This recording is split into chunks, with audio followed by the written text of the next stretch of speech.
All right, welcome to the webinar. This is Patrick from Skycatch, and I want to say thank you to everybody for joining up. And without further ado, I'm going to present my screen, and we will get started with the presentation. Today, we're going to be talking about getting started in drones for construction. And want to thank our co-host, DJI and Bechtel, for doing this webinar with us today. Quick agenda here. We're going to do some introductions for the panel. Short overview from DJI on their enterprise solutions. A very short overview from Skycatch on our solutions, and then we'll turn it over to Josh Cotton from Bechtel, who's going to do an excellent presentation on his journey in getting started with drones and construction. After that, we'll give a brief talk on what's coming up next, and then spend most of the time on Q&A. For introductions, today we have Josh Cotton from Bechtel. He's our Fleet Service Operations Manager. He is also an aviation veteran, private pilot, in addition to, for manned aircraft, in addition to drones, and also a former veteran with the United States Marine Corps. David Benowitz is joining us from DJI Enterprise. He's a program manager for construction and public safety, and I am Patrick Stewart, and I run the product team here at Skycatch. With that, I will turn it over to David. If you don't mind, just giving a quick introduction on DJI's enterprise solutions, and I would say thanks again for joining us today. Yeah, thank you, Patrick, and thank you for the introduction. It's always great to be on here with Skycatch. Yeah, so I, as Patrick mentioned, work for DJI Enterprise, focusing on construction and public safety. And just for a brief introduction to DJI as a whole, we currently have a market share of roughly 70% of the UAV market, with over 11,000 employees to date, which is quite exciting. We have a very strong focus on research and development, with roughly 25 to 27% of our employees being focused solely on product and developing that product further. We've also been looking to expand our solution offerings forward, specifically through our partnership culture, which is really why DJI is so happy to be working with Skycatch as a whole, as they really help us push it forward, specifically in the construction space. Patrick, you can go to the next slide. So just to run through roughly our major solutions in the space, specifically construction, but touching on a lot of generally mapping applications. As a drone is meant to collect data, we offer essentially the best tools to collect data. So what we have in front of us is the Phantom 4 Pro, which is the easiest and most quick way to capture quality data of your site. It's so easy to use because it is all-in-one and inclusive of both a very powerful camera, but also a lot of intelligent flight modes, including obstacle avoidance, autonomous mapping missions, and more. This is also included in a partner DJI Skycatch Reality Capture package, which, if you're looking to get up in the sky as soon as you can, while still capturing quality data and then processing it with Skycatch software, is definitely a great solution to look into. Next slide. And for some of the more advanced users, or also users looking to invest more long-term into their drone program and really build it out maybe across multiple applications, such as both mapping and inspection, we have the Adventures 200 series available. And what this really is a little bit more of a rugged and versatile platform when compared to our Phantom 4 Pro option, which lets you essentially do more over time. Specifically with our M210 model, which allows you to mount more than one camera at a time. You can, maybe day one, just map along the visual data, but then year 2 or year 3, you can add on a thermal sensor as well and do a lot of very complex mapping missions and inspection missions, all with the same drone. When you're looking at the specs, this is still the top of the line with 38-minute max flight time, operating up to 4.3 miles, and a relatively strong weather resistance. And that essentially concludes it from our side. Those are our main solutions for construction, and I'll pass it back to Patrick. Thanks, David. Really appreciate it. I'm just going to spend a minute here really quickly going over the Skycatch offering so everybody's familiar, and then we'll get to the heart of the topic here. Skycatch, we provide an end-to-end solution for construction, so the full system, and it starts with a flight app that we've built for DJI drones to automate the capture and make it extremely easy to map. You don't have to worry about making any of the complex decisions. Just outline the area you want to fly, and we'll automate the rest of the flight. What you see here is a preview of a new version of our flight app that'll be launched in the App Store very soon. After you do the flight, you can upload the cloud photos to our cloud system, where we will do automated processing. We produce all of the most useful and common outputs, including digital surface model, digital terrain model, orthomosaic, point cloud, 3D mesh, contours, and more. And importantly, for the construction industry, we will translate those into any local coordinate system so that you could use it with all the rest of your design files and have things line up exactly. Once you've completed the processing in the cloud system, you can either download the files and pull them into Autodesk or your other tool of choice that you're already using on the job site, or you can use our web viewer, which we've designed for multi-user and team collaboration, and we give both 2D viewing and 3D viewing. You can import CAD plan files, overlay on top of the map. You can perform volume, area, and distance measurements, and we allow you to have really easy sharing of the imagery so that you can get it to your clients and stakeholders and other team members, and also easy to share through box.com integration. With that, just one note on the goal here today. The goal here is, we want to make sure that everybody gets into the information and makes use of it in this business application. Flying is amazing, and DJI is the world leader in that area, and they've made a product that's so reliable and so easy to use. It's enabling an entire market to grow based on collecting information and making use of it. So we want to really focus everybody on that. And today, since this is about getting started, we're going to hear about Josh's journey with Bechtel, where he found the best success, how he got over some hurdles of doing the flying and then getting into the information and delivering it throughout his teams and projects. So with that, Josh, I'd love to turn it over to you, maybe give us a little overview on Bechtel, and then we can run through your agenda. I want to say thanks again for joining us today, and excited for you to share your learnings and experience with the rest of the audience. Yeah, no problem, Patrick. I appreciate you inviting us to join.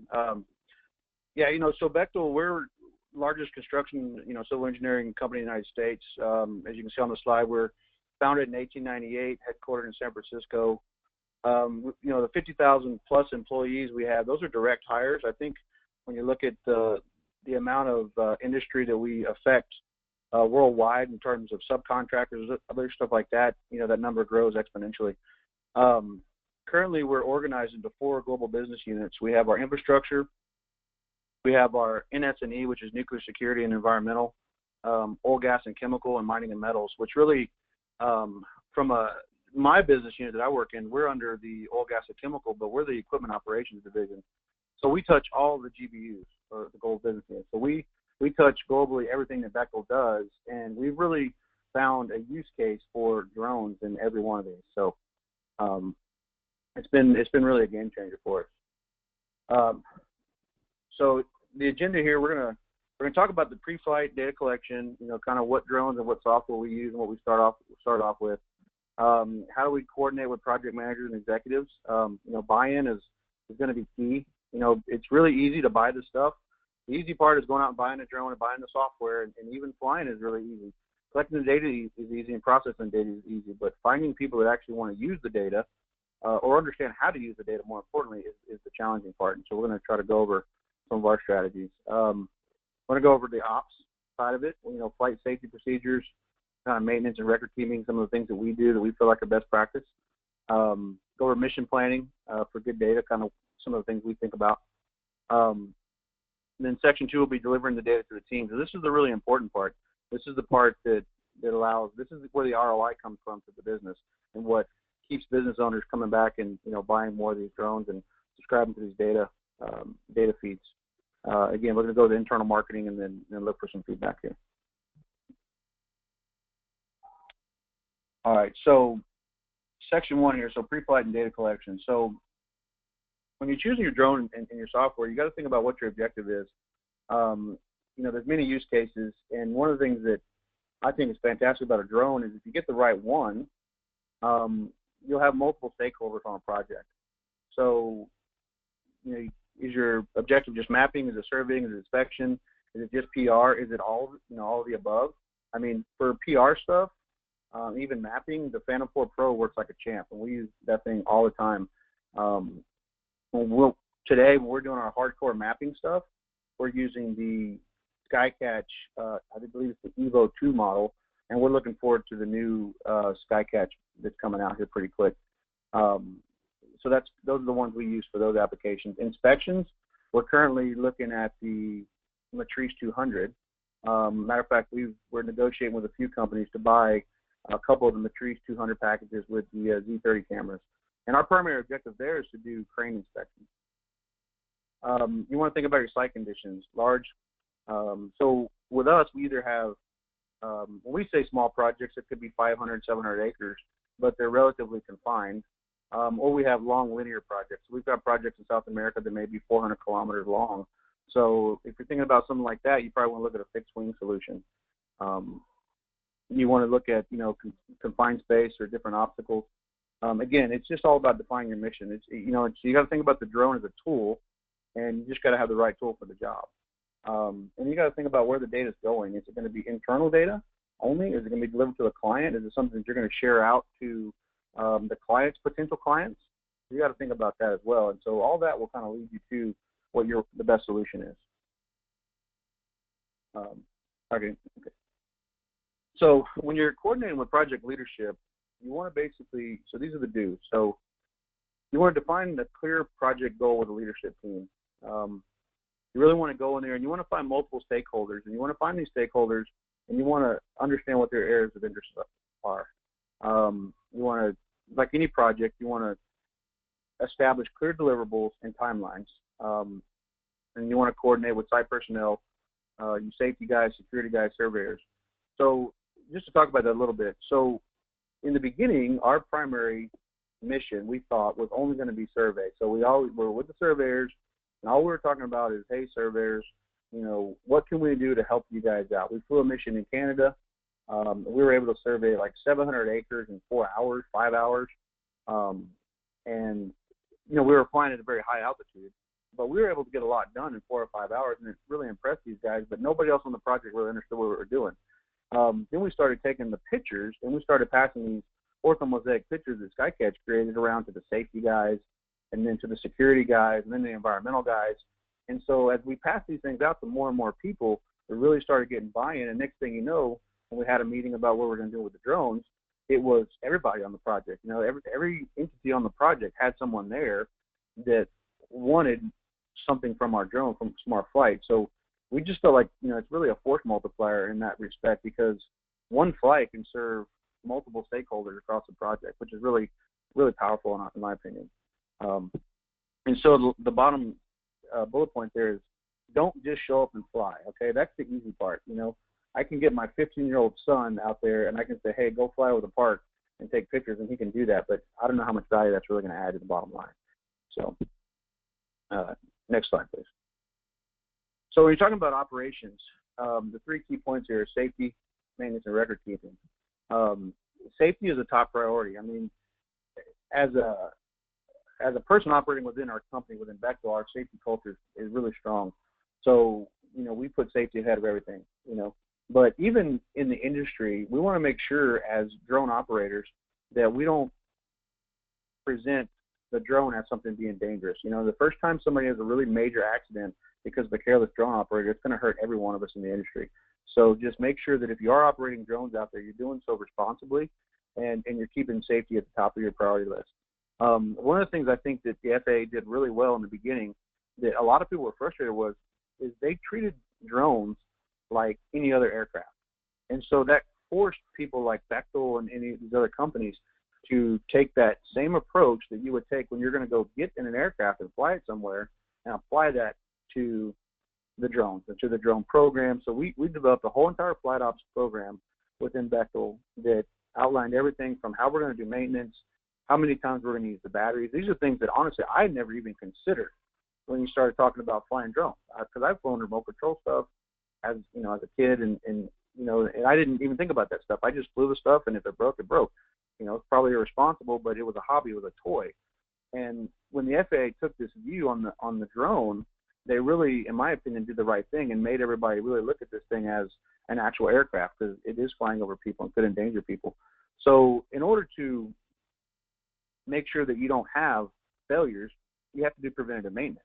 And so that's things like you have to visually inspect your airframe, your propellers, retire your propellers after a certain amount of time. You can monitor these things, and you can see if you start getting nicks in the propellers, they're not very expensive. Throw them away, get new ones, because, the cost of an accident is going to be, could be 10 times or more the cost of that propeller easily. Even though, like it says here on the slide, FAA airworthiness certification is not required, the pilot in command must conduct a pre-flight check of the small UAS to ensure it's in the conditions for safe operation. And I can tell you from a manned aviation side, the FAA will hold you to that. If you cannot prove beyond a reasonable doubt that you did all your diligence before you left, the FAA will hold you accountable for that, and I promise you they will. When you start looking at maintenance, again, you want to look at, like I said, the airframe, the propeller, the payload. Operational side, you want to look at the ground station. You want to look at your flight controls, make sure everything's working as you expected. One of the things we do is we'll take the drone off, we fly at about 20 feet, and we just let it hover there for a second and make sure that it can hold in a hover state there stably, where we feel like we're so confident in its ability to hold this position. That's one of the things that when we went through initial training with Skycatch, that the Skycatch pilots came down and they taught us that. We learned that, from the Skycatch crew. And we've kept that practice. We feel like it's still a pretty good practice because we've had a couple of drones that have had issues, with various things where when they get up there, they start doing what we call the toilet bowl, where they sit there and they kind of fly in a kind of an odd oval-shaped circle. And you can tell right away that something's not right with the IMU or the compass or something. Bring it back down, calibrate it. Sometimes you have to scrub the flight. So these are all things to consider. So looking at your total flight time on your airframe, looking at your battery cycles, and then, like I said, your flight characteristics. One of the things we do is we look at every drone. We take whatever the manufacturer's projected life limit of the battery, and we only fly it to 80% of that. So if the life limit's 100 charge cycles, we're only going to put 80 charge cycles on it, and then we're going to throw it away. For us, it's just safe insurance. It's better to be safe than sorry, because we don't want to find out the hard way that it was actually 99, not 100. Okay, go forward. All right, so when you're talking about the mission planning for good data, the overview would be you want to pre-plan. So what we do is we do what we call an airspace study. So we'll usually use Google Earth, and we use different maps. Like everybody on our crew are also manned pilots, so we have things like ForeFlight and access to VFR sectionals. So what we'll do is we'll take we look at the sectionals, we look at the airspace, and we just get a feel for what the airspace looks like. Any kind of hazards, any airports that are close by, any towers that are close by, stuff like this. And then we do our on-site risk assessment. And so this is when we're talking about people that could be in the area, critical areas, such as like flare stacks or something like that we might impact, or we're looking at any things that may cause interference for the drone. We identify those hazards, and then we optimize our flight plan based on those hazards and based on what we call our airspace study. We load our flight plans in there. A lot of times what we'll do is we'll load the flight plan in, we extract the flight plan, we make sure that the flight plan we loaded in the drone is the same one we extracted, and then we'll put it back in there. It may seem a little bit crazy, but with drones and like with anything with aviation, once that thing takes off, you have to fly it till it lands, or you're going to have an accident. And some of this equipment can be expensive, and not to mention you don't want to cause an accident and hurt somebody. So we always double check the data before we leave. So a couple pro tips. In general, we always have a second aircraft. We always take second aircraft, and we always take extra batteries as a backup. And use checklists. I can't emphasize that enough. Again, from the manned aviation side, checklists will save you every time. We have checklists. We have a pre-planning checklist. We have a pre-departure checklist. Before we ever leave the office, we have 2 checklists we go through. When we get on site, we have a checklist as we're deploying. We have a checklist before we take off. We have a checklist when we land, and we even have a checklist for uploading the data. Because at the end of the day, we're spending company money to go out and fly, and we want to make sure that every mission has an ROI. When you're mapping and surveying, lower altitude is going to yield better resolution, but a higher altitude may be easier and faster to process. So you got to think about that from a density of data perspective. You know, if you just really need an overall site condition, fly it at 400 feet or 120 meters. You know, if you need something that's very detailed, find out from the end user if you can do this. Can you do a quarter of the site at a lower altitude, and then the rest of it at a higher altitude, so you can optimize your storage space and optimize the processing time. You know, you want to increase your overlap, you know, as necessary to yield the results that you want. And some of this stuff you kind of have to play with, you know. And every flight could be a little bit different. One of the things that we really like about, you know, both the DJI and the Skycatch software, and a lot of the other software in the market does the same thing, is the ability to repeat flights and be able to fly the exact same flight week after week after week. So you get a lot of consistency that way. If you don't save your flight plan and you do it a little bit different every time, you're really going to have a hard time when you're trying to look at a site from one week to the next. That really adds a lot of value, you know, to the client. Again, and then, you know, you want to plan your flights efficiently. A lot of times, in our case, when we're flying in live plants, the client may have areas that they don't want photographed. They may have some sort of proprietary technology or something like that, and so you got to make sure that you don't capture that. You don't want to, you know, violate their wishes in that regard. And last but not least, you know, inspection. So when we're doing inspections, we always use a two-man crew to minimize the pilot workload, because you have one guy that's flying closer to a structure than we normally would, and then you have a guy that's operating the camera to help, you know, like I said, minimize the pilot workload and make sure that we can do this safely and efficiently. Okay, go ahead, next slide.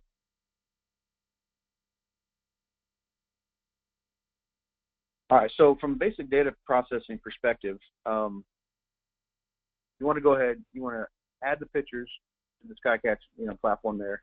You want to select your site, so you would set up your site, in the beforehand, and you want to select your coordinate system. If it's, you know, local plane, state plane, sometimes we convert to local coordinate systems, and you got to make sure all that's set up correctly, so your ground control points will tie the images correctly to the Google map and to the structure if you're trying to use like an as-built or a model to tie to.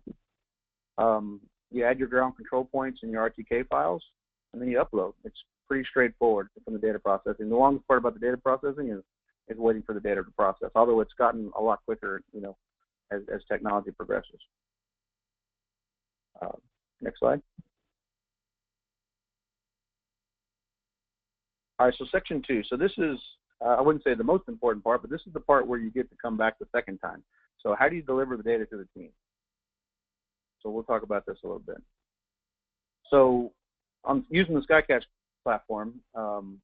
Basically, everybody has an individual user account. They can log in. They can access the latest data collection here. So once they get their account, you know, everything's set up. You share the link with them, then to log in.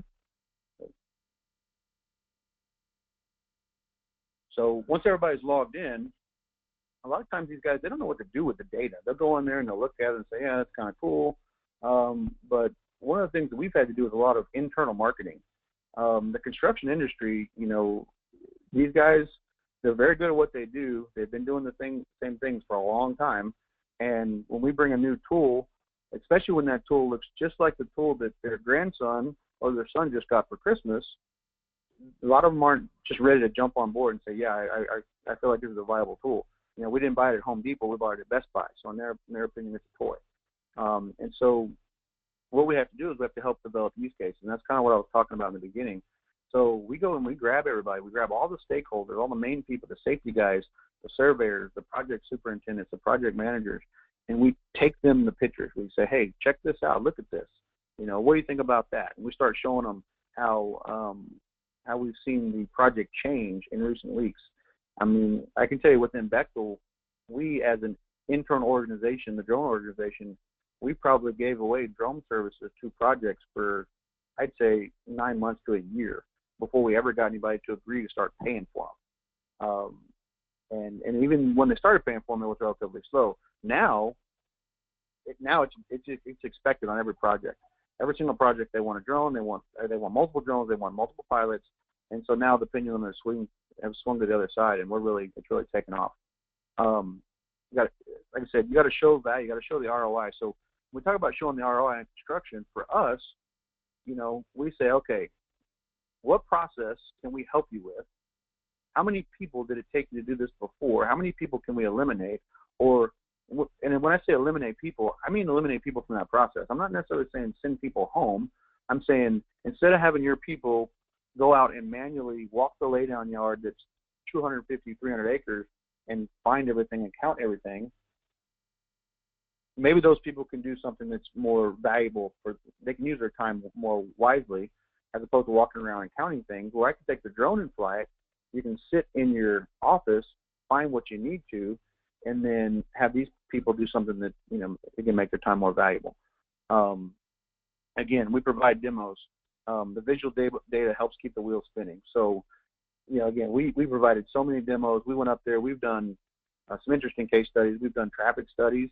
Again, Bechtel's a large company. We do mega projects. So it's nothing for us to have over 1,000 employees on one project that has a temporary roadway to enter and exit. And so you can imagine that after 5 o'clock, it can get very busy. And so we've used the drones, matter of fact, specifically the Phantom 4 Pro, to sit there, and we'll hang that thing in the air for 25, 30 minutes during shift change and just watch traffic at different intersections. And then we'll come back, we'll review it with project management. We've made some very significant changes that have taken people out of harm's way. We've rerouted traffic. We've improved the traffic flow in and out of the site by making some very small changes that were not as visible on the ground. Up in the air, they made total sense. It's like a lot of things. You just get a different perspective on it. All right, go forward. So gathering feedback. So this is another thing. So it's important to understand how the data is being used. And, so some of the best practices we found is we host user feedback sessions where we'll call in all the end users on the project and we ask them for the feedback. We want the positive and the negative feedback. We ask some of the basic questions, do you need to fly more often? Do you need it less often? And, a lot of times these guys don't think about it like that. They think, okay, well, the guy flies once a week. But they don't think to ask, well, if I could have this data 3 times a week, it'd be super valuable. Once a week, it's marginally valuable. Again, we pointed out that, hey, we can be here as much as you like. Just let us know. Again, we ask for additional areas of interest. And we ask about processing changes. So, basically, it's just basic feedback. What do you like about it? What do you not like about it? If you can improve one thing, what would that be? And is this adding value to your bottom line? And those are the important questions, because if it's not adding value to your bottom line, you need to go do it somewhere else. You need to figure out how to make it add value. Otherwise, it's considered waste, and you don't want it to be considered waste. One of the things that we found on any sort of technology, and this is one of my jobs in my role, in addition to drones, is we implement new technology within Bechtel from an equipment standpoint. And assigning a champion on every project to say, hey, you're the UAV champion, the drone champion, and you're the guy here that's responsible for making sure that people are getting what they need from the drone, or providing me the feedback that will allow me to get them what they need, or to make a decision to stop flying it. Because in certain cases, that is the right decision. The drone is not the best tool for everything on the planet, but it's a great tool for a lot of things. Go forward.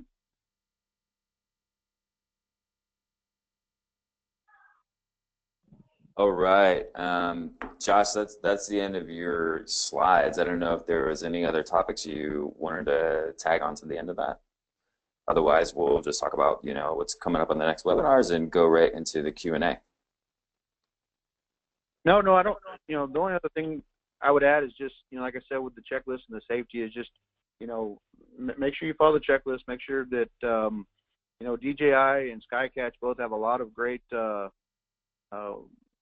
warnings and stuff when you're looking through how to set up the drone. Things like not taking off under trees and making sure your home point is set correctly. I've been caught on a personal level, and I'll share this. I was caught. I have a DJI Inspire, and I made a mistake. I took the drone off underneath some trees, taking some pictures of a river, and I was going to be a very quick flight, and I flew that thing right to the last second. I was about a foot from the ground, and that thing went into battery recovery mode, went straight up in the air and hit the tree. And, it cost me about $200 to fix it. So, and I've been flying drones for 2.5 years. I consider myself fairly experienced, but I got caught in that trap. I didn't use a checklist. I said, you know what, I'm just going to fly over there. I'm going to film that real quick. And it can happen to anybody, So those things may seem a little bit ridiculous, But little things like making sure you always take off in a clear area, make sure you always understand what your altitude is for your return to home and stuff like that. It's going to save you money and potentially embarrassment and in the long run. So that's the only thing I would add as far as a key point. Yeah, that's a great one, Josh. Thanks. And if you think of any, as we go into Q&A, if you think any other lessons learned or mistakes to avoid, you can share those because I think that'd be really useful for everybody. Okay. Great. So before we get to the Q&A, really quickly, so everybody knows what's coming up next for our next monthly webinar with DJI, we're going to dive into some details, and this is really important for construction and anybody who might be, professional surveyors or otherwise, anybody who's using this for building. Explaining what are local coordinate systems, what does it mean, how do you translate the photos that are taken with the DJI drone that has a GPS that's working on a global coordinate system, and then get your outputs to be delivered in some localized coordinate system and still do it accurately. Makes a huge difference. Also a big time saver for your teams, and also just thinking about getting people to use and understand this new way of collecting imagery and data really increases the trust factor that they have when you import a point cloud into Navisworks or something like that, and it lines up perfectly with the BIM model. That's what you want. So we'll get into that, and then beyond that, some of the upcoming topics include another session on BIM coordination, a session on a new topic, which is data processing on the edge, or doing it in the field, not in the cloud, or not even in the office. We'll talk a little bit about inspection for energy use cases, and we will also talk about artificial intelligence for job sites. Well, what are the ways that you can use that with drones to do jobs better? And if you have a topic you'd like to see, or you would like to join us as a presenter or a panelist for a future webinar, we'd love to hear from you guys. Just pstewart@skycatch.com. All right, for the Q&A, going to start out. Josh, there's a question for you from Kelly that says, I know Bechtel has a lot of LNG plants and oil refinery projects that potentially could have, been damaged or have something happen due to the hurricane in Texas. How could drones help with that relief effort for those projects or anything similar? I don't know if Bechtel's doing any of that right now, or you have any experience there. Yeah, that's a great question. Yeah, actually, Wyatt Ferguson was supposed to be the presenter today instead of me. And Wyatt is actually on site at our CCLNG project down in Corpus Christi. He's flying the site, and we've made a lot of observations. He's using a Phantom 4 Pro. Honestly, we could use a Matrice 200 with the Z30 because we found some scaffolding tie-in points on some of the structures where they feel like there may be some damage. And so, rather than have someone go up on a man basket or have to climb up on potentially unsafe scaffolding, which we absolutely will not do, the drone is a good way to go up there and say, hey, yeah, we know for a fact we have some damage.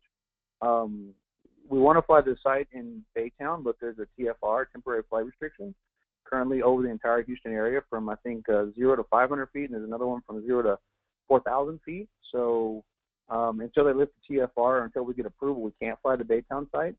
But in recent times, about a year ago, or maybe it was a year and a half ago, anyway, we had quite a bit of rain, and so luckily we timed it just right. We had flown the site the week before the rain, and it was at one of our projects, I think it was Baytown, and then we flew right after the rain, and we were able to demonstrate to the insurance company the amount of water we took on and just the actual impact of having to excavate a whole bunch of material 2 and 3 times due to the rain.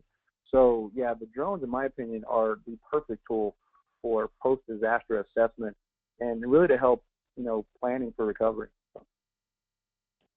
Just to also hop in on the subject, this is David talking in.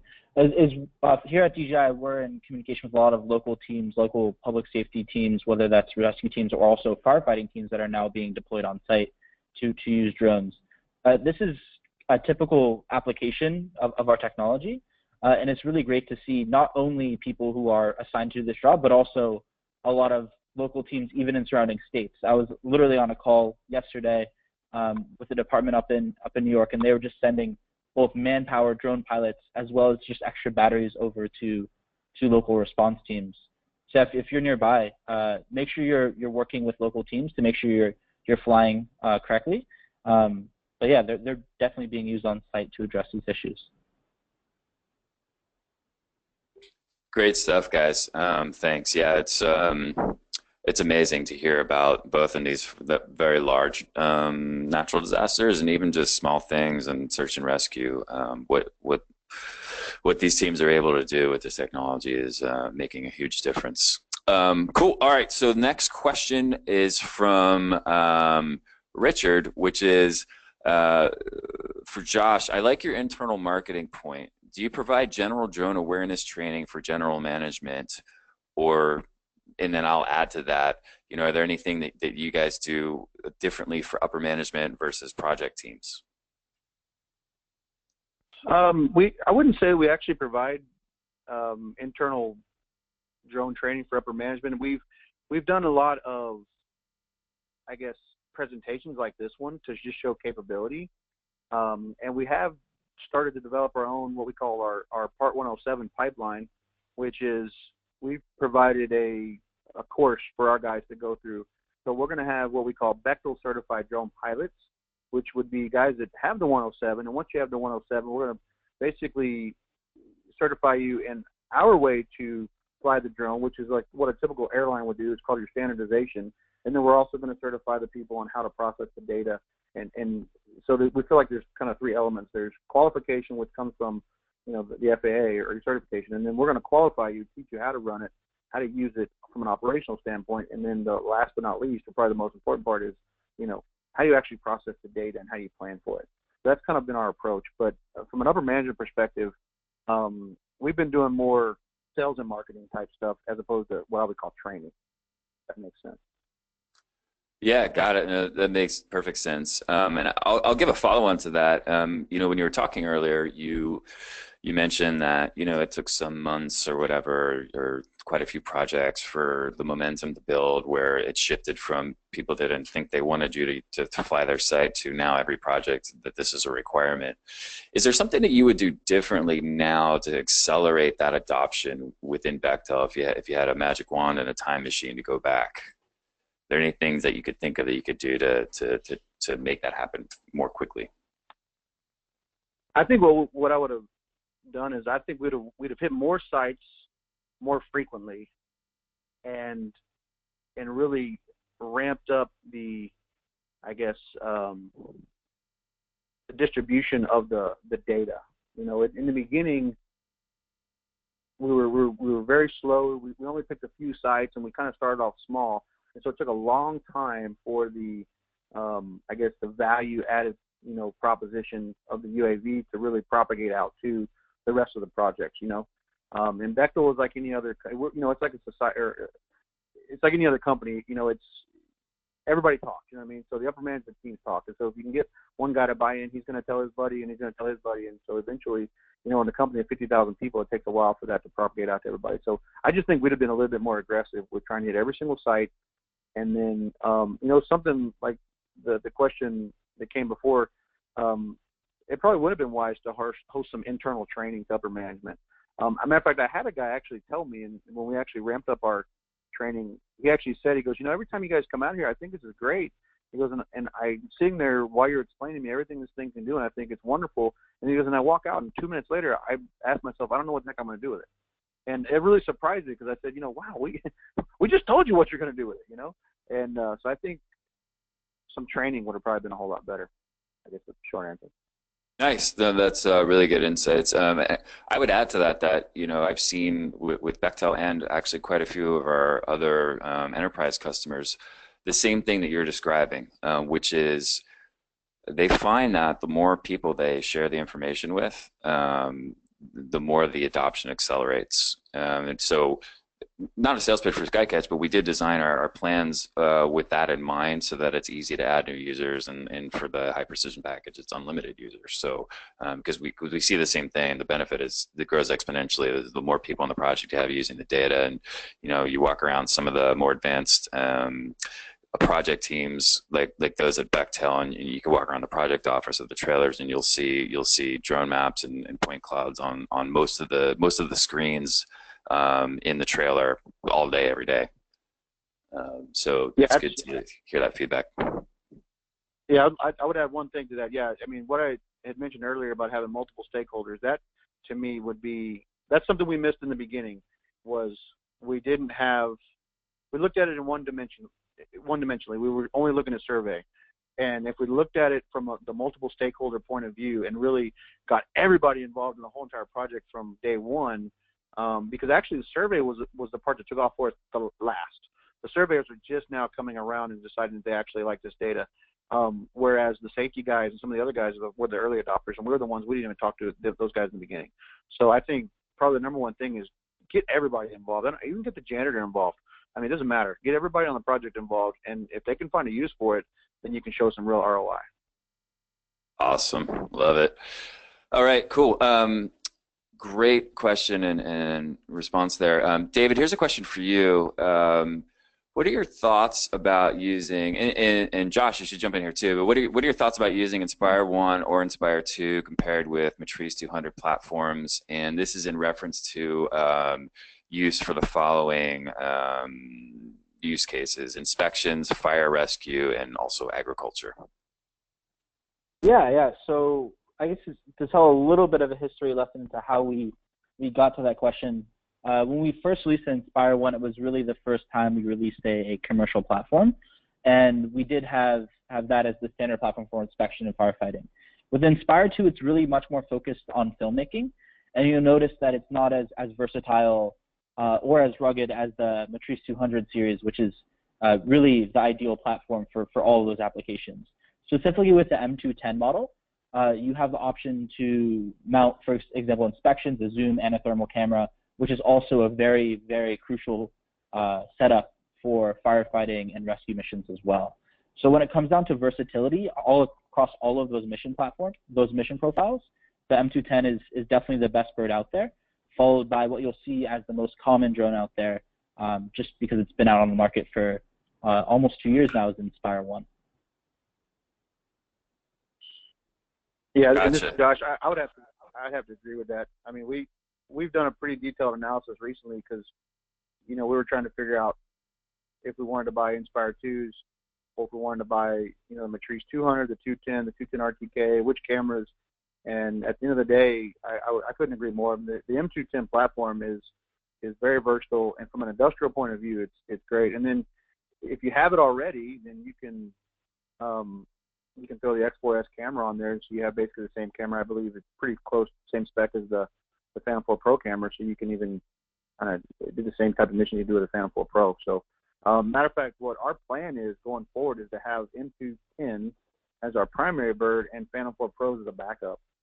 Just to save a little money, we don't feel like we have two M210s, but we do want to have a backup bird. So we're going to have, like I said, the M210 as the primary and the Phantom 4 Pro as a backup. Yeah, the X4S on the M210 is the same camera as the P4P, so you still have that mechanical shutter for great mapping missions. Yeah. All right, good stuff, guys. So let's see. Next question, actually, it's for me. It's from Alejandro. It says, will the new Skycatch drone have the capability of horizontal video? The answer is yes, and I'll explain why. The new Skycatch drone is the Explore 1. It's replacing the Evo 3, and we are partnered directly with DJI on this new drone. It's actually built on a DJI as a foundation. And it has two cameras. It has a Skycatch camera, 20 megapixels for mechanical shutter for mapping, and then you can also add on and use the DJI gimbal for the X3, the Z3, and the XT, so that you will have streaming video, you will have thermal capability, you will have zoom capability, and you will have inspection capability. So you'll get all of those, and we're really excited to be working with DJI on that. Yeah, it's an impressive bird. I finally got to put one in my hands what, 2 weeks ago, and it's solid as hell. But yeah, Yeah. it's a great bird. Yep. Yeah, we're really excited. Okay, next question is from Joel, and I guess I'll send this one to Josh first, and then and David can jump in too. How accurate is the data collected, and can one work out construction plans with only data collected with the drone? And in parentheses, it says with GCPs, and I would add to that, or RTK PPK. So what I would say to that is we are still in the process of determining what we can do with some of that data in terms of the accuracy. So it really depends on what you're trying to do with it, I guess.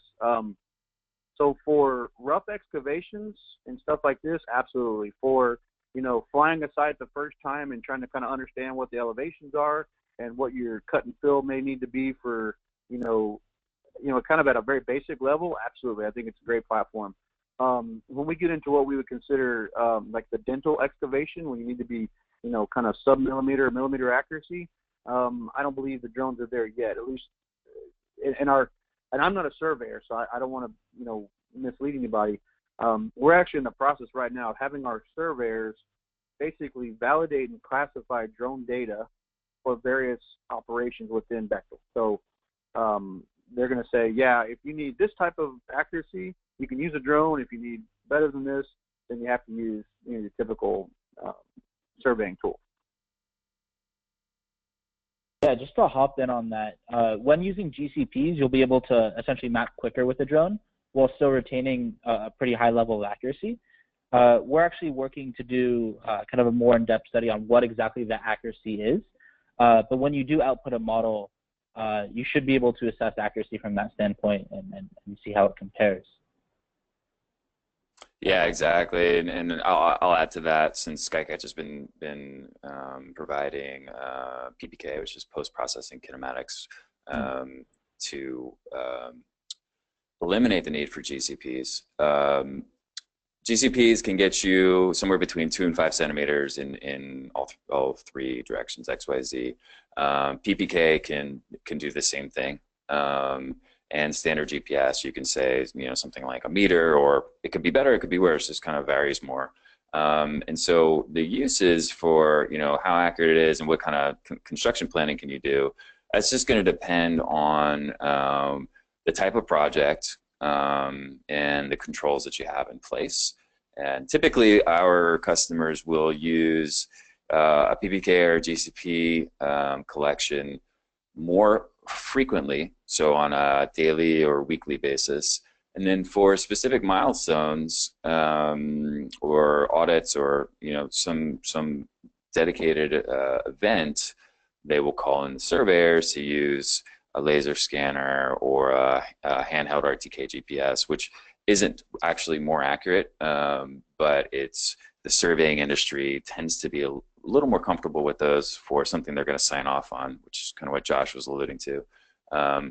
But to have that 2 to 5 centimeters accuracy on a regular basis, much more frequently and at a better, I guess, price point or lower cost than traditional methods, just for check-ins, progress checks, and is actually been really valuable for our customers. I will say one of the key points that one of the key use cases we had in terms of surveying was up in Canada. We were surveying near the water, and the river was moving very quickly. It's the Nelson River up there, and the surveyors up there absolutely loved us because we were able to get enough accuracy for them to be able to use the data, and we didn't have to put anybody in harm's way. So nobody had to crawl down the side of this embankment and get down there to actually survey levels. And so that was a huge win for those guys in terms of using the UAV, and that was 18 months ago. That was an early win for us. Nice. That's a great example. Yeah, actually, we can roll it into the next question from Roger, which was, and Josh, you talked about this actually, but it says, do you have drones working closely with site safety teams? And probably be good to hear maybe a couple other examples that you guys have done. Yes, absolutely. Our safety guys, we have safety walkdowns, and so one of the things that our safety guys will do now is they'll take the drone photos, they'll with the Mosaic, most recent one, and they will zoom in on areas and kind of preview it. And if they'll see anything from the air that they think is, potentially, dangerous or something they want to investigate further, you might say, they'll mark that, and they use that to kind of plan their route. And then they'll go, and if they find anything, they will take pictures on the ground, and then when they publish their report, they'll take the orthomosaic, they'll mark it on the map to say, hey, this is where the area was, and then the ground-based pictures, they'll include that in the report, and then they'll send it out to the person who's responsible for that area and say, hey, I found this violation or this area of concern here. Please correct it, and this is exactly where it is and exactly what it looked like. And we've had basically one guy claimed, and I hate to say 100%, he's like, I have 100% compliance now with every report that I send out because there's no question of where it is or when I saw it or what it was. It's very well spelled out. And then, like I said, the traffic studies, that was all driven by safety. And then we've even found a couple of environmental like sinkholes in various projects where, and we found those Wyatt found those by accident, looking through on one of our sites and said, hey, I noticed that this area looks a little different, and this wasn't even on a Bechtel managed portion of the project. It was on the client side, and the client was very thankful. They said, wow, man, we appreciate that, because by the time they would have found out, the hard way, it could have been fairly bad, So we work directly with safety quite a bit. Awesome, great examples. And David, if you have any from your client work, obviously jump in.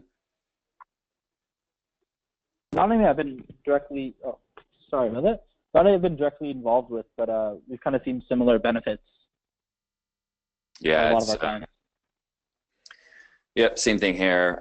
Just the ability to audit the whole project and very easily pick out some potential hazards and then address them, and they also have a record of them and going back into the past, which is why, just like Josh said, we're big advocates of repeat data capture, and for a lot of reasons, and that's one of them, that we think you should be flying every day, multiple times a day, or at least every week.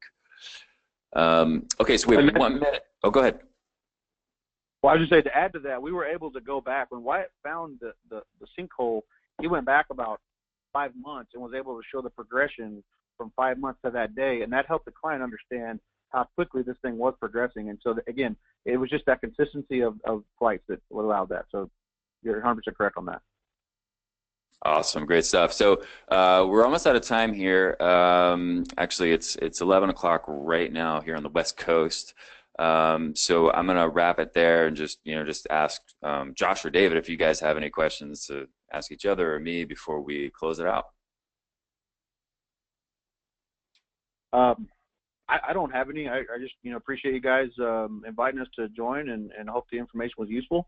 I hope everybody was able to get something out of it. Yeah, absolutely. So go ahead, David. Oh, well, I guess as Josh, kind of as you guys are progressing on growing Bechtel's drone program, it'd be interesting to kind of see where, kind of briefly, where you're hoping to see it kind of take off for you guys, kind of further on.